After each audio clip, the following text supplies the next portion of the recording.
yang keempat juga sudah membahas kelanjutannya, ya, kaitan kepada masuk ke distribusi sampling, yang mana di situ direview sedikit tentang sampel acak, gitu. Kemudian apa itu apa yang dimaksud dengan statistik, ya, yaitu suatu fungsi yang teramati yang tidak tergantung kepada parameter yang tidak diketahui. Itu penting sekali. Kalau statistik itu sudah paham, berarti kalian bisa masuk ke sini. Karena kunci ke sini adalah statistik. Karena statistik itu juga adalah perubahan acak, gitu ya kan. Perubahan acak memiliki sebaran. Kemudian dari sampel acak dapat statistik. Kemudian dari statistik bisa kita tentukan sebaran baru. Dan statistik itu kenapa bisa kita tentukan sebaran barunya? Karena dia juga adalah perubahan acak. Ya. Di yang kelima, kita masuk ke turunan dari distribusinya. Nah, sekarang kita batasi ke distribusi normal, karena 3 distribusi ini paling sering dipakai orang. Termasuk kalian yang nanti di dalam melakukan penulisan skripsi. Ya. Jadi di situ ada uji chi-square, ya, distribusinya menggunakan chi-square. Ada menggunakan statistik ujinya dengan student T atau T, ya. Kemudian ada yang Fisher atau disebut F sederhananya gitu. Jadi dari ketiga distribusi ini yang kemungkinan besar sudah diterapkan juga di MedStat, ya. Karena di MedStat itu kan hanya langsung saja ini kenapa begini, padahal konsepnya itu ada di StatMat. Kalau StatMat yang menguasai, MedStat itu tinggal menerapkan. Karena MedStat itu salah satu terapan dari StatMat. Nah, kebetulan yang di MedStat kalian itu banyaknya itu terapannya diambil dari StatMat.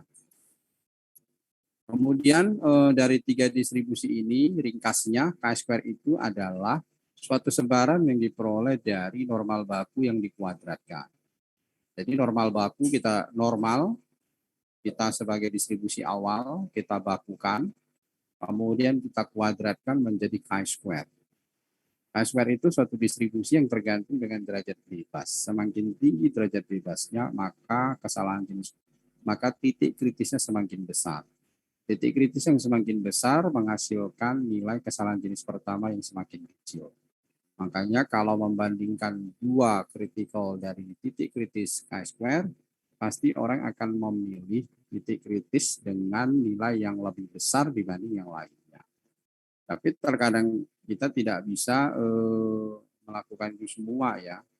Karena titik kritis itu juga tergantung dari banyaknya nilai harapan dan nilai harapan yang diperoleh, ya. Kalau nilai harapannya kurang dari 5, ada kalanya ada penggabungan yang mengakibatkan critical point-nya harus nilai harapannya harus digabung. Sebagaimana kalian belajar nanti di MedStat, ya, di MedStat 2, yaitu tentang uji daripada uji goodness of fit. Itu tergantung kepada itu semua tadi, ya, titik kritisnya tadi. Jadi kalau goodness of fit-nya itu harapannya nanti dia itu kurang dari 5, ya mau nggak mau dijoinkan atau digabung dengan yang lain. Yang dekat-dekat dengan titik kritis. Dengan nilai harapan di sekitarnya.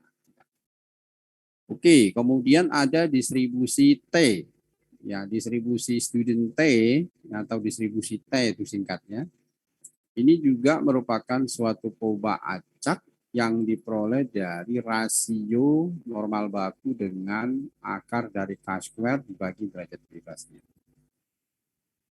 Jadi kalau misalkan kita menggunakan distribusi T, dikarenakan variasi populasi kita nggak tahu. Kalau normal baku, statistiknya adalah X bar, maka X bar dikurang EX bar dibagi akar par X bar normal baku. Par X bar itu kalau variasinya diketahui sigma kuadrat per N. Sigma kuadrat adalah variansinya, itu diketahui. Kalau kita nggak tahu, kita nggak bisa menghitung nilai dari statistik ujinya. Makanya didekati dengan sebaran lain yang dikenal dengan sebaran T, yaitu mengganti variasi populasinya menjadi variasi sampel. Kenapa itu bisa diturunkan seperti itu? Itu bisa diturunkan karena kita merasiokan suatu sebaran baru, yaitu sebaran K-square yang kita akarkan, yang mengakibatkan rasio dari variansnya bisa saling menghilangkan, sehingga bisa diganti dengan varian sampel. Ya. Itu kalau T. Kemudian yang F itu adalah rasio dari dua sebaran K-square per derajat bebasnya. Jadi kalau ada satu menyebar K-square dengan derajat bebas adalah V1, kemudian yang lainnya menyebar K-square dengan derajat bebas V2, kita bisa dapatkan sebaran baru, yaitu sebaran F. Kenapa orang perlu sebaran F? Kenapa nggak K-square saja? Kan kadang-kadang kan kita mau mencari sebaran yang ada saja. Terkadang kita juga memerlukan suatu asumsi yang harus terpenuhi, yaitu apakah varian dari populasi yang kita ambil itu sama antar populasi atau berbeda. Untuk mendapatkan itu perlu dilakukan suatu uji tambahan yang dikenal dengan uji F atau uji F Fisher yang ditemukan oleh si Fisher tadi, yaitu dengan merasiokan dua sebaran K-square. Kenapa dia pakai K-square? Karena sebaran K-square itu digunakan untuk mencari sebaran dari suatu varians. Karena kita merasiokan dua varians, maka kita rasiokanlah K-square. Maka dapatlah F. Hanya F itu, critical point-nya itu biasanya dihitung cuma satu. Mau peluang kiri atau mau peluang kanan. Kalau mau peluang kiri, berarti hanya satu titik kritis yang diberikan di dalam tabel. Bisa diperoleh untuk yang inverse-nya, yaitu dengan cara melakukan kebalikan dari F yang sudah ada, tetapi derajat bebasnya dibalik. Hal yang berlaku sebaliknya untuk peluang di kanan. Jadi itu inti dari sebaran-sebaran turunan dari sebaran normal. Kemudian kata kunci tambahannya apa? Kalau kita melakukan ujinya dengan sebaran distribusi K-square atau sebaran K-square, distribusi T dan distribusi F, kalau datanya itu tidak diambil dari suatu sebaran normal, kita tidak bisa menggunakan ketiga uji. Atau kalau kita periksa datanya tadi itu yang kita ambil ternyata menyebar normal. Bisa kita lihat dari bar chartnya, bisa kita lihat juga dari uji yang lain menyebar normal itu apa. Kalau di Midstat yang kalian pelajari bisa dengan uji goodness of fit, bisa dengan uji Kolmogorov-Smirnov, tapi Kolmogorov-Smirnov itu banyak dipakai di non parametrik. Kemudian bisa juga menggunakan uji Gag-Bevera atau uji yang lain kalau misalkan sampelnya memang harus menggunakan uji tersebut, misalkan uji force, kemudian ada uji uji wheels. Kalau itu bisa dilakukan dan diperiksa dengan kriterianya, maka kita bisa dapatkan, oh ujinya adalah, ternyata datanya adalah normal. Baru kita bisa melakukan uji uji F, dan uji K-square. Kalau tidak, nggak boleh. Kenapa itu harus seperti itu? Karena ketiga distribusi ini merupakan turunan dari distribusi normal. Sudah pasti data awalnya haruslah normal. Itu gambaran besarnya. Kemudian apa itu sebaran K-square? Kita masuk saja langsung. PPT-nya sudah saya berikan kemarin. Di sini sebaran K-square itu yang kita simbolkan ya dengan huruf seperti ini, huruf Greek-nya ya, huruf nya lah ya. Nah, seperti ini K-square ini merupakan simbolnya atau notasinya gitu. Yang kalau kita dapatkan ini adalah merupakan suatu sebaran dari normal baku yang dikuadratkan. Maka dia dapat K-square. Itu dasarnya seperti itu. Jadi normal dibakukan, dikuadratkan jadi K-square. Normal baku dikuadratkan K-square 1. K-square dijumlahkan sebanyak jumlah derajat bebas. Kalian ada 35, masing-masing dari kalian K-square 1, maka kalian semua adalah K-square 35. Kemudian chi-square ini juga sebarannya merupakan sebaran dari sebaran khusus dari gamma. Yaitu tatkala mengganti, kalau gamma di buku Bain itu parameter pertamanya adalah theta, parameter keduanya adalah kappa, maka kalau kita ganti tetanya itu dengan nilai 2, kemudian kappanya menjadi derajat bebas per 2, V ya, maka ini menjadi sebaran chi-square. Kalau gamma itu kan 1 dibagi theta pangkat kappa, tahu kappa, kemudian kalau pembacanya adalah Y, berarti Y pangkat kappa min 1, E pangkat min Y per theta. Ya, untuk nilai daripada Y-nya lebih dari 0. Tetapi kalau kita misalkan mau rubah menjadi chi-square, maka tetanya tadi kita ganti dengan 2, ya kan? Theta kappa. Tetanya kita ganti dengan 2 dan kappanya ganti menjadi V per 2. V ini adalah derajat bebasnya. Jadi 1 dibagi 2 pangkat V per 2.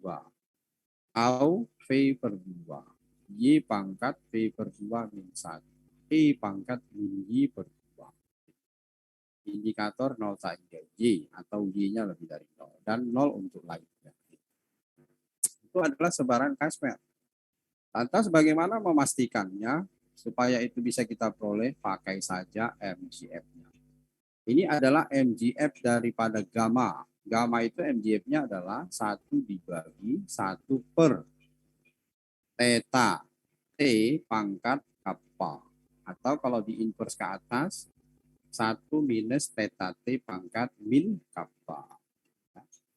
Kemudian ganti tetanya menjadi 2, kappanya menjadi V per 2. Jadi ini adalah MGF dari chi-square. Yaitu seperti di 835 yang disimbolkan seperti di 834. Yaitu Y menyebar chi-square dengan derajat bebas V. Orang menyebutnya chi-square V. V itu orang sudah tahu adalah derajat bebas. Karena di chi-square hanya ada 1 derajat bebas. Dampaknya apa? Kalau kita mencari nilai harapan daripada sebaran gamma, gamma itu nilai harapannya adalah theta dikali kappa. Theta dikali kappa. Kalau theta dikali kappa berarti kalau kita masukkan ke chi-square 2 dikali V per 2, maka nilai harapan dari chi-square adalah sama dengan derajat bebasnya. Kemudian kalau kita lihat gamma itu variansnya adalah theta kuadrat dikali kappa atau kappa theta kuadrat.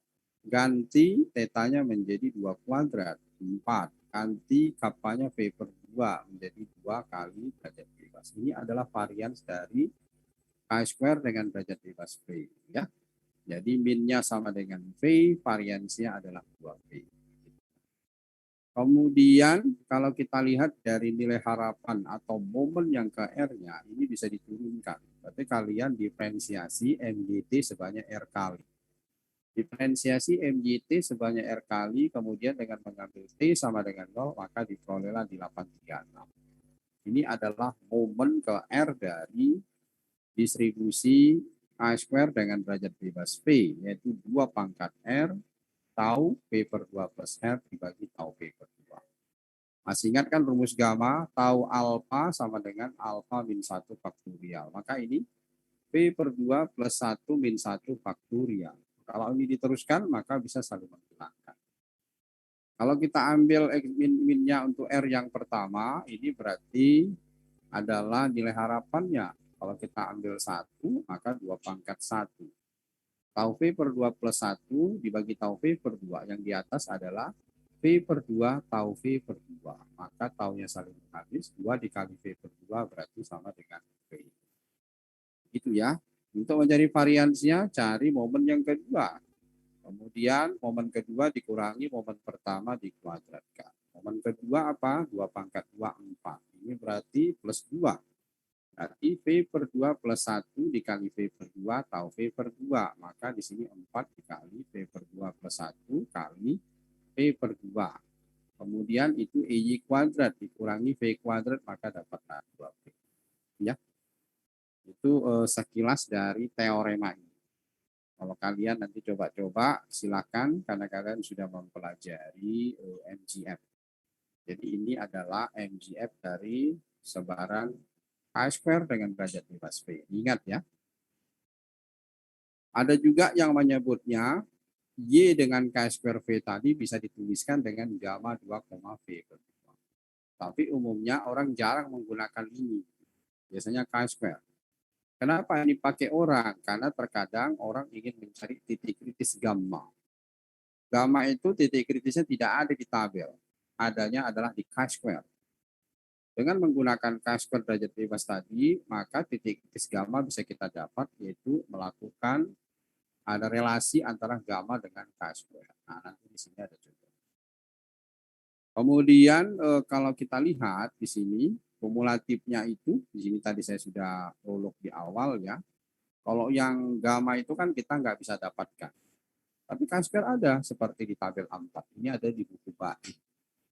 Ya, kalau misalkan Y itu K² V, ya kan, maka peluang daripada seperti ini, kumulatif ya, jadi ini dari 0 sampai titik kritis, ini adalah gamma. Jadi yang ada di K² itu adalah peluang dari 0 sampai titik kritis, berarti dia peluang kiri. Kalau peluang dari titik kritis sampai ujungnya si X berarti tak hingga, maka dia peluang kanan. Kalau dia peluang kiri, maka kumulatif kiri. Peluang kanan berarti kumulatif dari kanan, titik kritis sampai tak hingga. Nah, kalau kita lihat di dalam tabel yang ada di tabel A4 itu adalah ini. Jadi gamma itu luasan. Luasan dari suatu integral 0 sampai titik kritis. Ini titik kritis ini berarti titik C atau titik daripada K²-nya dengan fungsi HYP artinya K² dengan derajat bebas V itu adalah gamma. Kalau gamma ditentukan, critical point-nya bisa dicari. Kalau critical point-nya diberikan, kita bisa cari gamma. Oke ya. Ini ada contoh kaitan antara gamma sama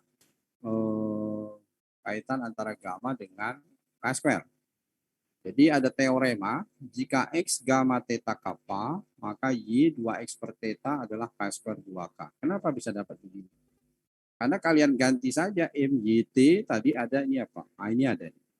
2 MYT adalah M 2XT, ya kan?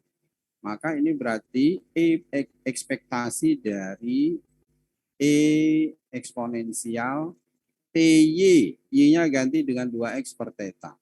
X-nya keluarkan, berarti ekspektasi dari eksponensial di situ 2T per theta dikali X.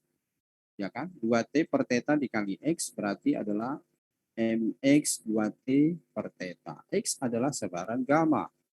Kalau gamma itu MGF-nya adalah 1 per 1 min theta T pangkat kappa. Ya kan? Maka atau 1 min theta T pangkat min kappa. Nah, kalau di sini didapatkan, maka 1 minus T-nya ganti dengan 2T per theta. Berarti theta T, theta dikali 2T per theta. Theta dikali 2T per theta adalah 2T. Berarti 1 dikurang 2T. Di atasnya adalah pangkat apa? Pangkat min kappa. Kappanya diganti dengan 2 kappa per 2. Kan sama ya. 2 kappa per 2 adalah min kappa. Karena K² itu di sini ada per 2 ya. Maka dan P itu adalah derajat bebas, maka kaitannya ke sini derajat bebasnya adalah 2K. Nah, ini bisa. Ini kaitan gamma dengan K². Di mana gamma kita nggak punya titik kritis. Nanti kita bisa dapat dari K². Ya. Kira-kira seperti itu. Kalau misalkan kita sudah dapatkan, berarti kalau kalian diminta mencari titik kritis daripada gamma harus bisa berdasarkan critical K² berdasarkan diperoleh dari hubungan ini. Ya, jadi kalau gamma theta kappa, kalau Y-nya 2X per theta, itu berarti K² 2 kappa. Contohnya bagaimana? Nah, contohnya di sini gamma CD dapat juga digambarkan dalam hal dari notasi K² tadi, ya, dalam notasi K². Jika X theta gamma theta kappa dan jika HYV itu adalah notasi dari CDF Chi square, ya kan? Kalau biasanya kan F ya, F supaya tidak sama ditulis H. Maka derajat bebasnya adalah V, maka kita dapatkan hubungan ini. Kalau ini adalah gamma, yang di sebelah kanannya adalah Chi square. Sebagai ininya, prolog ilustrasinya, yang bisa kita lihat di bawah ini ya, bahwa fungsi distribusi kumulatif daripada Chi square itu bisa ditulis seperti ini. Integral 0 sampai C, sama dengan ini kan. Integral daripada ini, integral 0 sampai titik kritis. Titik kritisnya ganti dengan C. Tapi ini adalah HYV itu PDF-nya. Nah, sekarang kita lihat di sini, kalau kita integralkan dari suatu titik ke titik tertentu, maka mencari CDF. Nah, CDF-nya di sini disimbolkan dengan HCP, dan HCP itu CDF adalah peluang. Jadi HCP ini siapa? HCP ini adalah nilai daripada gamma itu. Kalau kita tuliskan, di sini titik kritisnya itu ada di peluang luasan daripada gamma. Tapi kalau misalkan ini sembarang, luasannya ada di mana? Kalau ditaruh gamanya 10%, ya nanti dapat kumulatif 10%. Nah, jadi ini yang umum. Ya. Kemudian kalau kita kaitkan, contohnya begini. Contohnya ada suatu sebaran dari gamma. Gamanya adalah theta kappa, berarti gamma 3,2. Jadi di sini adalah waktu gagal, ya kan? Waktu gagal jenis komponen tertentu. Jadi di sini kita beri satuannya adalah tahun. Penyebar gamma dengan parameter theta 3, kappanya 2. Kemudian dia tertarik menentukan periode garansi ya 90% komponennya itu akan tetap baik. Dalam hal ini survive. Jadi dia adalah garansi. Jadi dia ingin menghitung. Ya. Jadi kalau semakin tinggi dia kasih garansinya, ya pasti semakin ini ya, semakin mahal produknya nanti. Kan gitu. Kalau misalkan dia tuliskan nih garansinya 90% itu bertahan. Jadi misalkan dalam sekian tahun dari bola-bola lampu yang diproduksi misalkan ya, katakan di sini bola lampu lah atau komponen-komponen produk mobil. Dia predik mungkin sekian tahun dia baru rusak tapi 90% ini. Atau dia tambah misalkan 95%, ini tergantung peneliti dari di perusahaan tersebut. Kalau dia tentukan di sini ya, yaitu 10%, persentil ke-10-nya ya. Jadi dalam itu di sini yaitu persentil ke-10 daripada ini tadi, komponen tadi ditulis X 0,10. Jadi kalau hitung persentil itu kan berarti kan ada desil ya. Desil itu berarti 10, persentil itu berarti 100 ya. Persen. Persentil ke-10 berarti desil pertama kan. Kan di sini 10%. Jadi dengan peluang ini adalah titik kritis daripada sebaran gamma. Kita nggak tahu ini berapa. Kita mau tahunya dengan sebaran chi-square. Kalau dia sebutkan di sini komponennya itu adalah misalkan survive 90% ya. Kemudian dia ambil yang gagal, maka di sini sudah pasti adalah 10%. Ya kan? Is desired to determine the guarantee period for which 90%. Tapi di sini dia bilang the time to failure. Jadi the time to failure itu berarti sebaliknya. Kalau dia survive 90%, berarti failure-nya adalah 10%. Jadi di sini diambil peluang kumulatifnya 10% karena di persentil ke-10. Persentil ke-10 ini berarti peluang X kurang sama dengan X 0,10. Sama dengan 0,10 dan dikaitkan dengan hubungannya tadi yang ada di sini. Yaitu kumulatif dari chi-square 2X per theta dengan derajat bebas 2 kappa. Dia hubungkan. Nah, setelah dapat, kemudian 0,10 ini dilihat di tabel chi-square. Ya, jadi di sini dua hubungannya. 2X per 10 per theta ini adalah chi-square. Ini berarti sama dengan persentil 10, tapi ini dilihat di derajat bebas 2 kappa. Karena yang hubungannya tadi adalah chi-square dengan derajat bebas 2 kappa. Ya kan? Kappanya berapa? Ditentukan dari sini. Kappanya ditentukan 2. Berarti kappanya jadi 4 gitu ya. Kalau kappa ditentukan 2, di K-square ini dia nanti jadi 4. Nah, kita lihat. Di sini dia sebutkan bahwa dengan menghubungkan titik kritis ini dengan titik kritis ini kan yang kanannya apa ini? Peluang daripada Y kurang sama dengan 2X theta. Kan gini kan, 2X 0,10 per theta kan gitu kan. 2X 0,10 per theta. Berarti kan sama dengan ini juga 0,10 tapi derajat bebasnya 2 kappa. Berarti kan yang kiri peluang X kurang dari sama dengan peluang Y kurang dari, berarti yang kurang darinya disamakan. Sehingga X 0,10-nya itu sama dengan adalah kalau kita lihat dari sini 2x 0,10 theta itu adalah K-square 0,10. Peluangnya ini, tapi derajat bebas 2 kappa. Nah, ini yang kita lihat di tabel K-square. Kalau kapanya adalah 2, lihat kapanya 4, berarti derajat bebasnya 4. Dengan 0,10 dapat critical point yang di sini menghasilkan 2 desimal. Ya, di sini kan persentil dari sebaran K-square. Dengan V, degrees of freedom. But V-nya di sini adalah 2 kappa. Berarti P-nya itu kita ganti dengan 2 kali 2, 4. Sehingga kita dapatkan titik kritis daripada X-nya tadi kalau kita melihat dari sebaran gamma. Ya, ini diperoleh di dalam titik kritis K-square-nya di 1,06. Kita masukkan. Sehingga critical point yang ada di distribusi gamma bisa kita dapatkan adalah 1,59.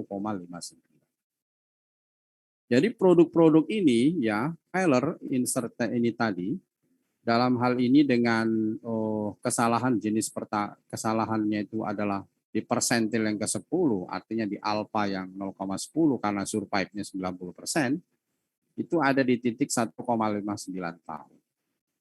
Artinya apa? Produk-produk yang diharapkan itu bisa bertahan 90% dari produk yang dibuat itu setelah 1,59 tahun itu maksimum ada 90% gitu ya.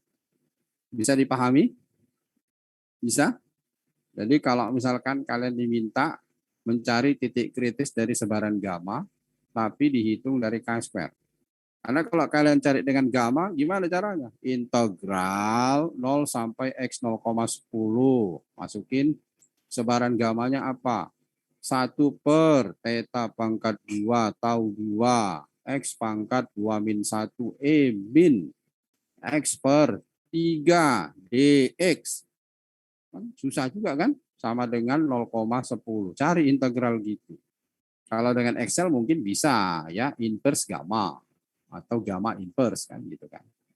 Kalau dengan Excel seperti di norm inverse kan gitu. Kalau misalkan di Excelnya ada fungsi gamanya, fungsi kumulatifnya, pilih yang true. Ya. Jadi norm inverse berarti gamma inverse dalam kurung titik kritis true, selesai. Nah, dapat. Kalau dapat berarti titik kritisnya mudah. Tapi kalau menghitung dari K-square, kalau tabelnya ada di K-square diberikan, kalian bisa hitung. Jadi si peneliti ini ingin meyakinkan bahwa paling tidak ya produk yang dia ciptakan itu akan bertahan lebih dari 1,59 tahun atau 1,5 tahun lah gitu ya, atau 1,6 tahun gitu. Itu hanya 90% dari produk yang dibuat. Kalau perusahaan kan sering bikin gini kan. Jadi kalau dia bilang garansinya 3 tahun, nah kalau gini garansinya begini berapa tahun perusahaan mau ngasih? Paling 1 tahun gitu. Iya kan? Kalau dia kasih 2 tahun rugi dia gitu. Paham maksudnya? Paham nggak ini maksudnya titik ini? Kalau misalkan perusahaan itu mau menjual barang, kemudian ditanya, barang saya kita produk, ternyata 90% itu udah survive, ya kita bisa untung lah gitu.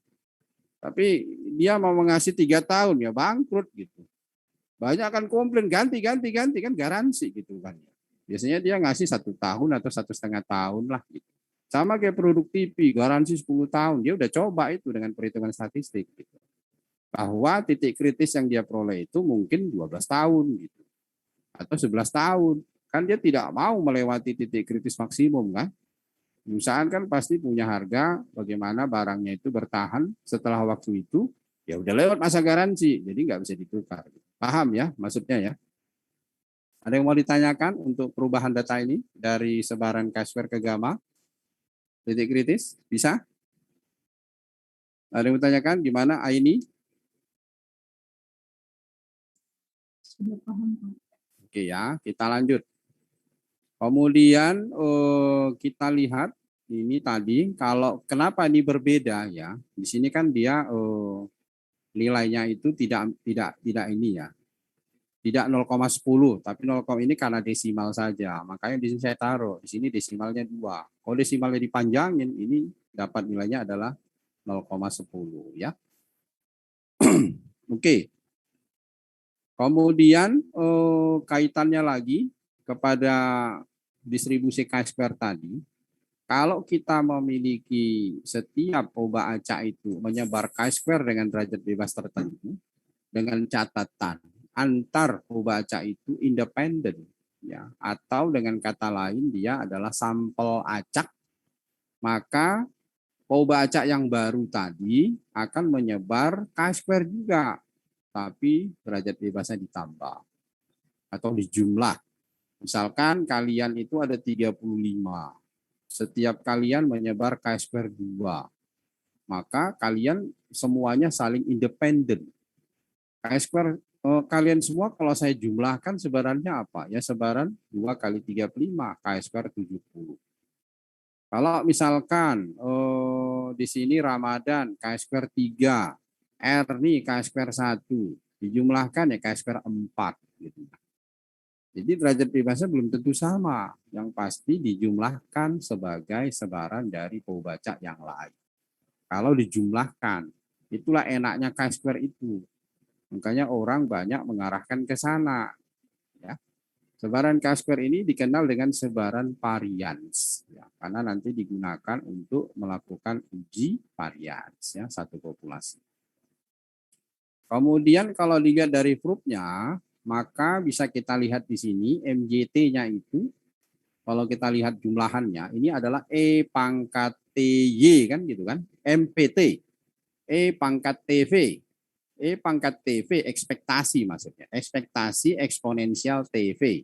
P-nya ganti dengan sigma YI, Y-nya saling independen, berarti kan ekspektasi dari E pangkat T TY1 plus TY2 plus TYN.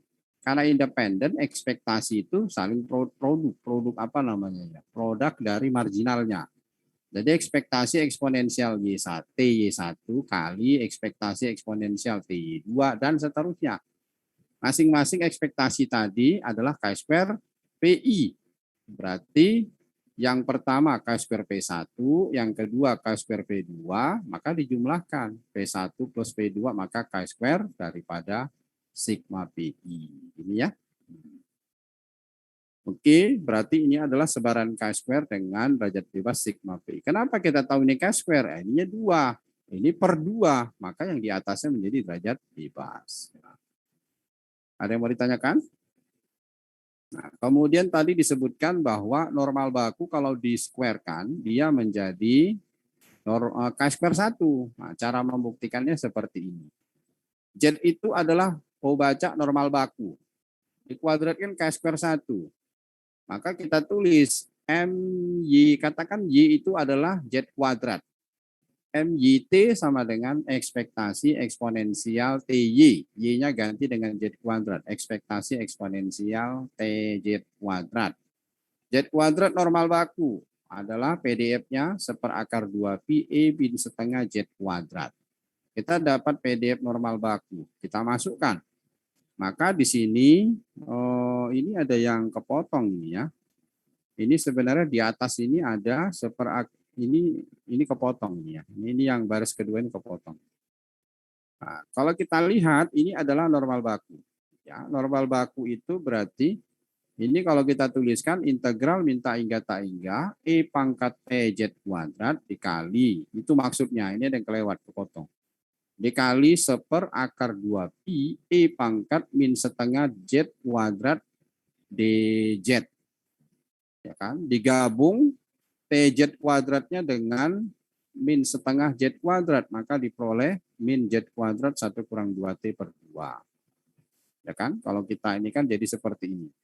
Kemudian ini kalau kita misalkan sebagai U. U-nya adalah ini. Ini kalau diakarkan menjadi Z akar 1 kurang 2T. Kalau dikuadratkan sama dengan ini kan, U kuadrat. Nah, kita misalkan di sini adalah kita ganti dengan transformasi. Berarti DU sama dengan akar 12T DZ. Maka kan ini akar 12T DZ kan, gitu kan. Maka kita jadikan ininya menjadi apa namanya? Menjadi U, tetapi ininya kita ganti apa namanya? Batasannya. Kalau ininya adalah minta hingga, U-nya minta hingga. Kalau dia tak hingga adalah tak hingga gitu. Jadi di sini menjadi E pangkat min setengah U. Ya kan? U kuadrat kali ini. Kemudian di sininya adalah apa ya? DU ya. DU. Ini kan dia tetap menggunakan ini. Saya kira kalian di kalkulus biasa lah ya. Kalau ini saya ganti dengan U, jadi E pangkat min setengah U kuadrat. DZ-nya menjadi apa? DZ-nya menjadi DU per akar 1 kurang 2T. Ya kan? DU per akar 1 kurang 2T. Kemudian DU per akar 1 kurang 2T, ini pembilangnya enggak ada. 1 per akar 1 kurang 2T integral seperakar 2pi E pangkat min setengah U kuadrat DU. Ini kan normal baku, pasti 1. Sisanya adalah ini. Ini adalah 1 kurang 2T pangkat min setengah. Sehingga sama dengan K square 1. Atau dengan cara yang sederhana, dengan cara ini. Yaitu dengan membentuk seperti formula normal. Gimana formula normal? Normal itu kalau misalkan menyebar mu sigma kuadrat, formulanya adalah sepersigma akar 2pi E min setengah X min mu per sigma tutup kurung kuadrat. Kan gitu. Kemudian kita ikutin formula itu. Karena di sini adalah Z kuadrat 1 kurang 2T per 2. Yang kalau kita akarkan dia adalah akar dari ini. Z akar 1 kurang 2T. Ya kan? Ini dibentuk-bentuk. Kalau ini adalah seperti itu, dengan membentuk kali seperti ini saling menghilangkan, ini pasti 1. Kenapa? Karena kalau ini kita anggap U ya jadinya normal baku. Nah, sehingga terbukti bahwa ini adalah K square 1. Ya. Ada yang mau ditanyakan? Silakan. Jelas? Ini matematik sederhana ya. Di transformasi maupun di kalkulus lah. Kalkulus kan biasa ya. Ada yang mau ditanyakan? Rifki, jelas? Iya Pak, jelas. Oke, kita lanjut ke sini ya. Kemudian ini ada lagi teorema ini apa nama catatan khusus nih ya kalau reviewnya ini. Jadi jika X1 Xn itu menotasikan sampel acak atau merupakan sampel acak ya daripada suatu populasi menyebar normal mu sigma kuadrat, maka yang di atas ini K square N. Jadi XI min mu per sigma kuadrat, ini adalah K square 1. Disigmakan menjadi K square N. Kenapa yang di dalam ini sigmanya kalau saya buangkan ini K square berapa? K square 1 kan? XI min mu dibagi sigma kuadrat. Ya, sorry. XI min mu kuadrat dibagi sigma kuadrat itu adalah XI min mu per sigma tutup kurung kuadrat. Itu kan normal 1. Normal baku. Ya kan? XI min mu per sigma itu normal baku kan? X min EX dibagi akar par X itu normal baku. Atau statistik dikurangi expected value dari statistik dibagi akar varian statistik normal baku. Nah, statistiknya adalah X. EX adalah mu. Di sini disebutkan X menyebar mu sigma kuadrat. Berarti EX untuk setiap I mu. Berarti dia adalah identik. Di sini disebut random sample, maka independen. Kemudian X2, EX2-nya mu, sampai EXN sama. Varian X1 sigma kuadrat, varian X2 jadi identik. Jadi X min EX dibagi akar par X itu adalah normal baku. Normal baku dikuadratkan K square 1, sudah dibuktikan di sini. K square kalau dijumlahkan menjadi jumlahan K square. Sehingga di sini didapatkan ya. Di sini didapatkan ini adalah K square 1. Ya kan? Jadi normal baku dikuadratkan K square 1. Kemudian K² satunya ada sebanyak N, maka jadilah K² N. Jelas? Ada yang mau ditanyakan? Jelas? Bagaimana dengan Erni? Jelas, Pak. Oke, sekarang kita lihat yang di bawahnya. Yang di bawah ini kenapa K² 1? Nah, ingat bahwa statistik dikurangi expected value dari statistik dibagi akar varian statistik normal baku. Nah, sekarang kita lihat X bar dikurang EX bar dibagi akar par X bar itu adalah normal baku. EX bar adalah mu, kita udah pelajari 2 minggu lalu. Par X bar sigma kuadrat per N. Ya kan? N-nya ini saya turunkan ke bawah, kan jadi sigma kuadrat per N kan. Sehingga X bar dikurang EX bar adalah X bar min mu. Dibagi akar par X bar. Maka sigma kuadrat per N berarti sigma per akar N. Ya kan? Jadi X bar min mu dibagi sigma per akar N adalah normal baku. Kemudian kita kuadratkan. Normal baku dikuadratkan K² 1. X bar min mu dibagi sigma per akar N dikuadratkan. Menjadi X bar min mu kuadrat dibagi sigma kuadrat per N. N-nya naik ke atas, jadilah K² 1. Jelas? Jelas? Bagaimana dengan Adelina? Bisa? Iya, Pak. Bisa. Bagaimana dengan ini? Ini pasti Rahmat Setia. Maaf Pak, saya masih bingung. Nah, ditanya kalau nggak ngerti, di mana yang bingung? Ini Pak yang di bawah Pak, yang kedua Pak. Ya, tadi kan saya sudah sebut. Statistik dikurangi expected value dari statistik dibagi akar varian statistik itu adalah normal baku. Statistik itu bisa X bar, bisa median, macam-macam. Nah, di sini statistik yang kita pakai adalah X bar. Jadi EX bar itu adalah mu. Varian X bar itu kita udah pelajari 2 minggu yang lalu, yaitu sigma kuadrat per N, ya kan? Jadi statistiknya adalah X bar dikurang EX bar, berarti mu. Dibagi akar par X bar, dibagi akar sigma kuadrat per N, ya kan ya? Atau sigma per akar N, ya kan? Berarti dia adalah normal baku. Di sini disebutkan normal baku dikuadratkan K² 1. Maka X bar min mu dibagi sigma per akar N dikuadratkan. Jadilah X bar min mu kuadrat dibagi sigma kuadrat per N. N-nya naik ke atas, kan sama dengan ini kan. Jadilah K² 1. Hani, gimana Hani? Hani? Bisa? Iya, Pak. Bisa, Pak. Tadi yang bertanya siapa tadi yang nggak ngerti? Rahmat Pak. Ya, gimana Rahmat? Sudah? Sudah Pak. Bagaimana dengan Ropa? Bisa Ropa? Bisa. Tapi syaratnya tadi ya, ini harus berlaku di sampel acak ya. Oke, kita lanjut di sini. Di sini dia sebutkan ini hanya bla bla bla saja ya. Ini pembuktian ini tuh dengan matematik ya. Jadi karena dibatasi di 20 pertemuan menjadi 14 ya ini enggak saya berikan. Yang penting secara praktisnya kalian ngerti yang tadi saya cerita-cerita ya. Kemudian di sini varian sampel itu katanya sudah dibahas sebelumnya ya, di mana sampel itu dari suatu populasi normal distribusinya dapat dikaitkan terhadap sebaran K². Kemudian distribusi sampling yaitu distribusi penarikan contoh S kuadrat tidak mengikuti secara langsung dari korolari. Disebutkan kenapa? Karena antara XI dengan X bar itu tidak independen. Ya, kalau dijumlahkan dia sama dengan 0. Nah, kenapa ini tidak independen? Ini bisa dibuktikan dengan MGF. Ya. Ini nanti ada suatu fungsi. Fungsi apa? Fungsi dari katakan N-nya adalah 2. Maka X1 plus X2 per 2. Ya kan?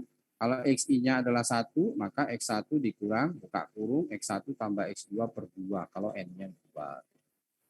Dan cari MGF nanti bisa dibuktikan kalau ini adalah dependent ya, tapi di sini tidak saya berikan. Yang penting ini aja nih, yang 8, 3, 13 dan 14 ngerti ya. Kemudian itu bagaimana bisa terjadi? Yaitu setelah dipecah sebenarnya seperti ini. Pecah ini dipecah ya. Kemudian ini kalau disigmakan kan sama dengan 0.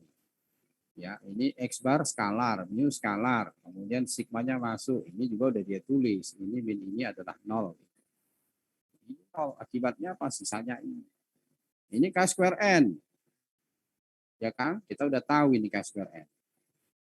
Karena XI min mu, oh ini dibagi sigma kuadrat. Ya, ini ada yang kurang. Ya. Ini berarti kedua kuadrat dibagi sigma kuadrat. Biar kalian nanti ini ya, biar apa? Nah, di sini berarti ditambahkan ini ya. Ini dibagi dengan sigma kuadrat. Jadi di bawah ini harus ada sigma kuadrat. Nanti ditambahkan. Juga mengganggunya ya. Tidak bisa kelihatan ini tertutup sama perintah ini. Saya stop share dulu ya. Supaya nanti diperbaiki bahwa itu dibagi dengan sigma kuadrat ya. Supaya enggak salah. Sigma pangkat 2. Karena kalau enggak dibagi sigma kuadrat dia bukan K square. Oke.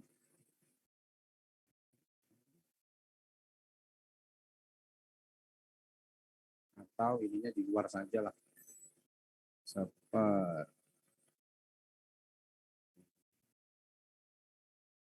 X akan ke sini. 1.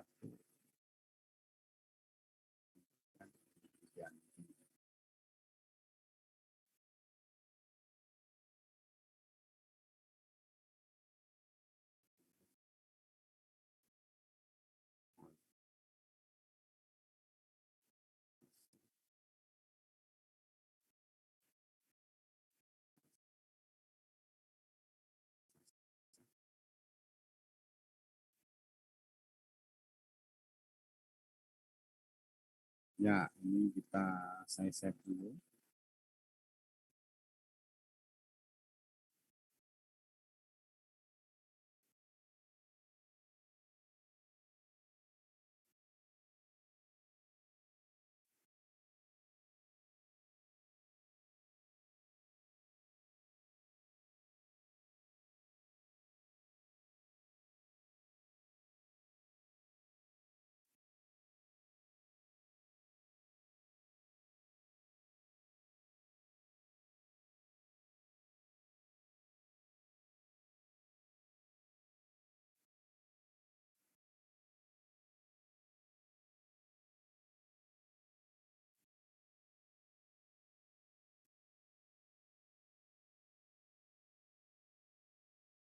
Oke, saya share lagi ya. Nanti kalian tinggal ganti aja, tinggal nambah. Nah, ini dituliskan seperti ini. Jadi kedua ruas itu ada pembaginya yaitu sepersigma kuadrat ya. Ini K square karena sama dengan di atas ya. XI min mu dibagi sigma kuadrat. Nah, dengan temuan ini kita dapat ini adalah K square N. Yang ini kita sudah tahu adalah K square N min 1. K square itu kan dijumlah. Maka ini N, ini min 1. Sudah pasti ini K square 1. Cara lain. Gitu. Oke ya. Ada yang mau ditanyakan? Karena K square itu dijumlah. Kalau Thomson K square 5, Amanda K square 3, digabung K square 8. Ya, seperti itu. Kemudian kita lihat ininya. Ada lagi di sini teorema penting. Ini penting ya. Apa pentingnya? Bahwa X bar dan ini itu adalah suatu statistik dan yang saling independen.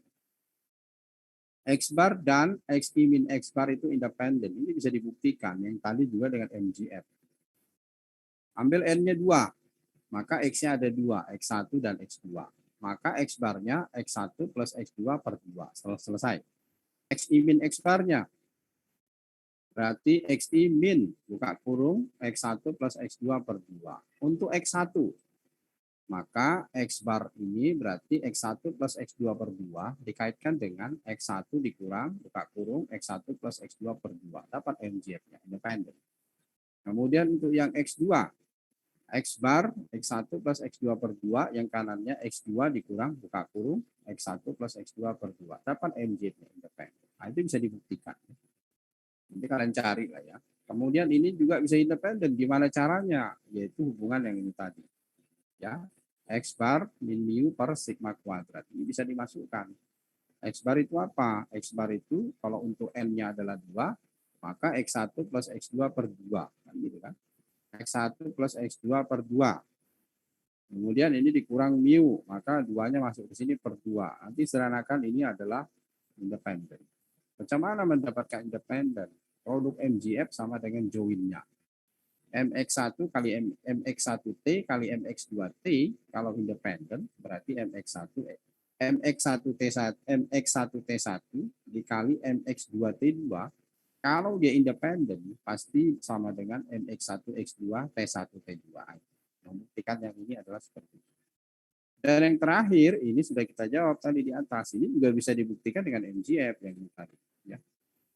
Cuma nggak usah terlalu jauh. Sehingga ini adalah K2 N-1. Kalau ini sudah dapat K2 N-1, yang ini juga sudah dapat K2 N jumlahannya, maka sudah pasti ini adalah K2 1. Karena kalau dipecah sama dengan ini. Ada yang mau ditanyakan untuk yang ini? Ini hanya teorem ya. Nanti kalian buktikan sendiri. Pembuktian ini banyak di textbook. Nanti tinggal dibaca. Tapi yang di Bain kurang ya. Bain itu lebih banyak ke terapan-terapan gitu. Tapi sebenarnya dia ilmunya advance. Bain itu. Nah, contohnya seperti ini yang kalian sering gunakan di MedStat. Ya. Yaitu bagaimana kita mencari peluang dari suatu statistik varian sampel yang kita bisa dekatkan dengan K-square. Misalkan di sini ada suatu sampel yang menyebar normal min-nya 60, varians 36. Kemudian anggap bahwa ini tadi ya, kalau sampel tadi itu yang diambil itu sebanyak 25 dan dia sebutkan reject ya. Reject claim bahwa dengan varians ini jika S kuadratnya ini. Ini S kecil kenapa? Karena ini nilai statistik.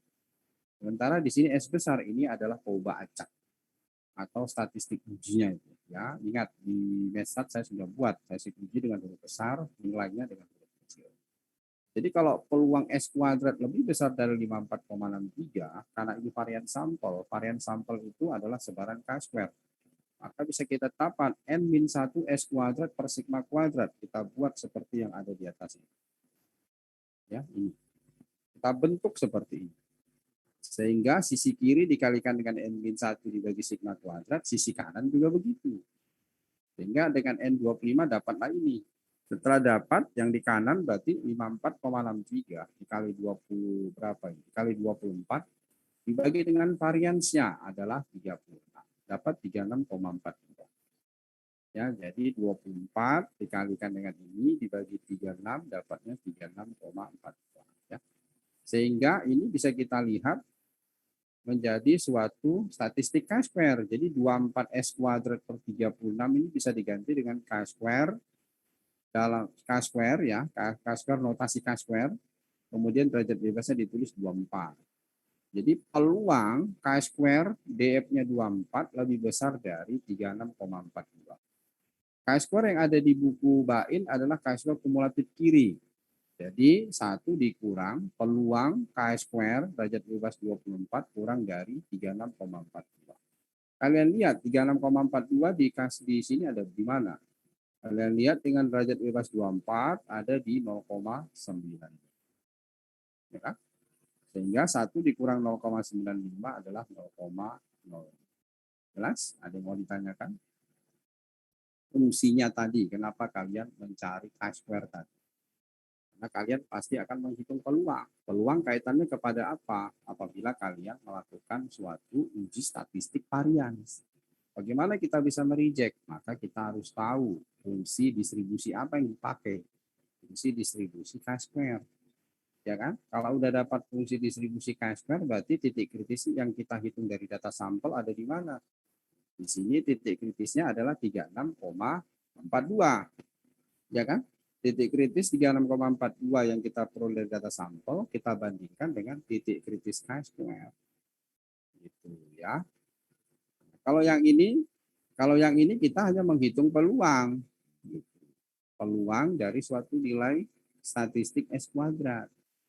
Tapi nanti kalau misalkan kalian melakukan uji statistik, kan dari data sampel dibandingkan dengan titik kritis tabel. Sama seperti Z, sama seperti T. Gitu. Jelas ini ada yang mau ditanyakan? Silakan kalau ada yang mau ditanyakan. Muhammad Dafa, gimana?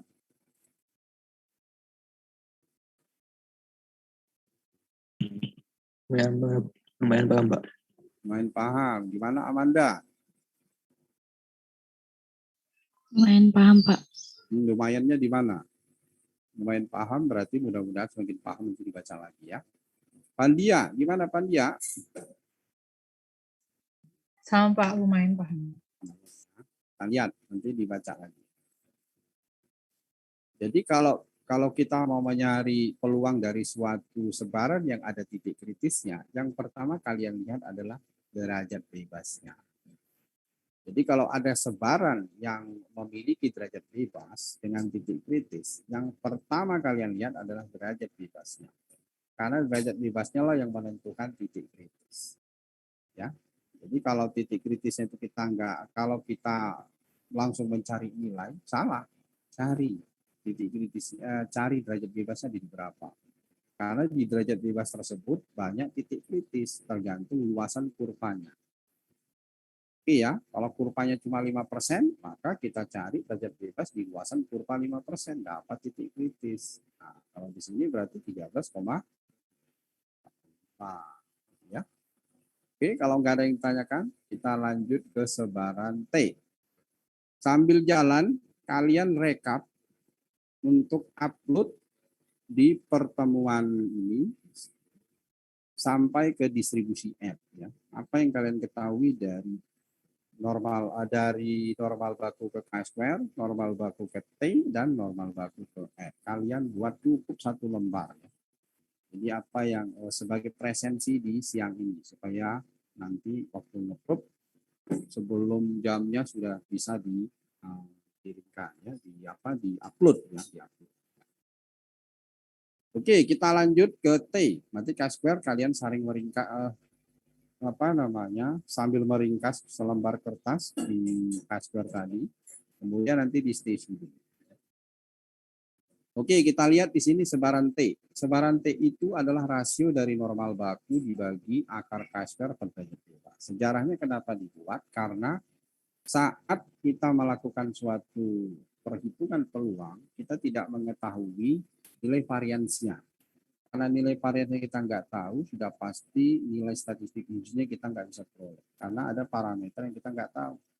Supaya bisa diperoleh, kita juga, penduganya kita dapatkan adalah variasi sampel yang merupakan suatu penduga yang tak bias. Yaitu expected value-nya sama dengan parameter. Expected value penduganya. Ya. Nah, setelah kita dapatkan, maka kita tahu variannya tadi diduga dengan varian sampelnya. Makanya di dalam MathStart selalu ditulis apakah variansinya diketahui. Nah, kalau diketahui normal, kalau tidak berarti distribusi T. Distribusi T juga kalau dia dua populasi varian sama atau tidak. Nah, kalau dia sama atau tidak tetap T, tetapi DF-nya yang berbeda. Kita lihat di sini untuk yang T, yang kalau diformulakan di teorem 841, jika Z normal baku, P K-square P, Z dan P independen, nah syarat itu harus terpenuhi ya, maka ada rasio normal baku dibagi akar K-square. Jadi lagi ya distribusi T seperti di 842. 842 itu adalah sebaran T, yaitu fungsi densitasnya. PDF daripada T itu 842. Kalau PDF K-square nggak ditulis di atas karena kita sudah tahu PDF gamma. Ganti saja tetanya dengan 2, ganti saja kapanya dengan P/2. Gitu.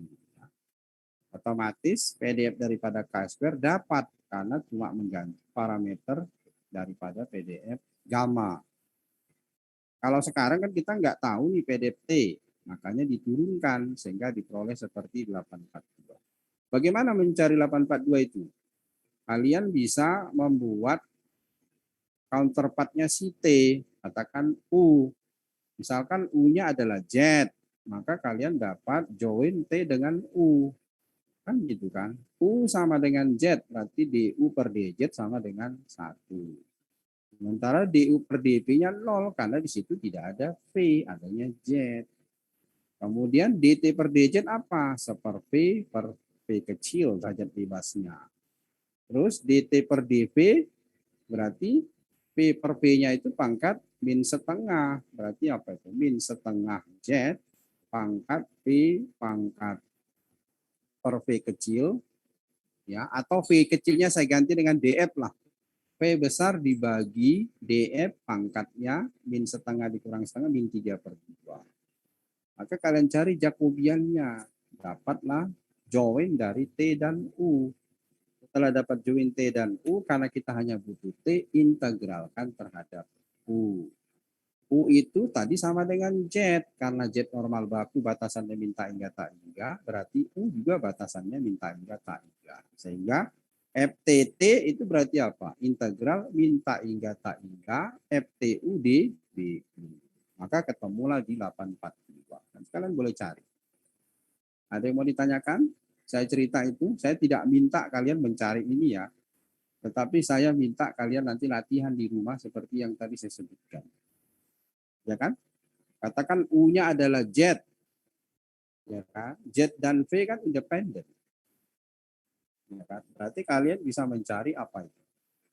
Mencari di situ adalah K-square kan? Z itu normal. V itu K-square. Misalkan U adalah Z, maka DU per DZ 1. DU per DV 0. Maka isian di Jacobian 1, 0. Kemudian baris kedua T. DT per DZ berarti 1 dibagi akar V per DF. Kemudian yang keduanya berarti apa? Diintegralkan terhadap V. Maka dia adalah min setengah Z kali V per DF pangkat min 3/2. Itu kalian dapat Jacobiannya. Telakkan. Dapatlah PDF daripada T dan U. Maka FTU sama dengan FZV. FZV cari dulu join Z dengan V. Normal baku dikalikan dengan K-square. Dapat PDF Z dengan V. Masukin Z-nya adalah U, ganti dengan V-nya adalah, ganti Z-nya adalah U, kemudian V-nya apa?